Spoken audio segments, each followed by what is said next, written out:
सोलापुरातील अजित पवारांचे 3 माजी आमदार भाजपच्या वाटेवर आहेत आणि यानंतर अजित पवारांची राष्ट्रवादी सतर्क झाली। दत्तात्रय भरणे सोलापूर दौऱ्यावर। त्यानंतर भरणे यांनी सोलापूर शहर आणि ग्रामीण विभागाची स्वतंत्र बैठक घेतली। स्थानिक स्वराज्य संस्थांच्या निवडणुकीआधी भाजप अजितदादांच्या राष्ट्रवादीला मोठा धक्का देण्याच्या तयारीत आहे।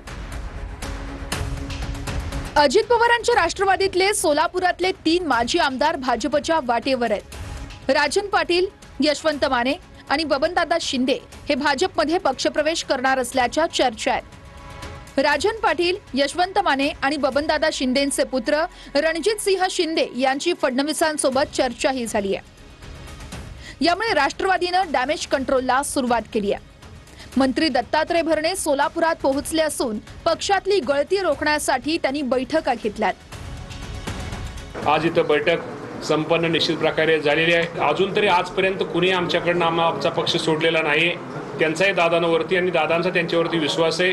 त्या बाबतीमध्ये कुणी केलेला नाही। जर त्यांचा कोणाचा गैरसमज असेल तर तो गैरसमज दूर करण्याचा प्रयत्न हा राष्ट्रवादी पक्षाच्या माध्यमातून दूर केला जाईल। उद्या दत्तात्रय भरणे जरी राष्ट्रवादी पक्ष सोडून गेला तर दुसरी राष्ट्रवादीची टीम प्रत्येक ठिकाणी तयार असते। तर दत्तात्रय भरणे गेल्यानंतर राष्ट्रवादीला इतका फरक पडतो असं काही नाहीये, परंतु अनेक नवीन लोक राष्ट्रवादीत प्रवेश करण्यात इच्छुक आहेत आणि येणाऱ्या काळामध्ये तुम्हाला सर्वांना ते दिसेल। त्यांच्याबरोबर त्यांची तुलना कुठं तुम्ही जर तालुक्याचे नेते म्हणून करत असाल तर ते दुर्दैव होईल। त्यामुळे त्याचा काही संबंध नाही आहे। मी सांगितलं ना की पक्षात बेशिस्तपणा आलेला आहे, पक्षनिष्ठेला किंमत देत नाहीये, म्हणून करता आम्ही पक्ष सोडण्याचा निर्णय घेत आहोत। त्यांचा गैरसमज माझं त्यांचं बोलणं झालेलं आहे। पहिल्यांदा त्यांचा गैरसमज झालेला दिसतोय। त्यांचा गैरसमज हा दूर करण्यासाठी प्रामाणिकपणे प्रयत्न हे केले जातील। भारतीय जनता पक्षामध्ये संदर्भात एक फार मोठी म्हण आहे, ऐसा कोई सगा नहीं जिसको भाजपा ने ठगा नहीं, ऐसा कोई सगा नहीं जिसको बीजेपी ने ठगा नहीं। अजित पवार तो त्याच्यासोबत की झाड की मुली। पगारी नेते संजय राऊत हे गँग्स ऑफ ठगचे सरदार आहेत।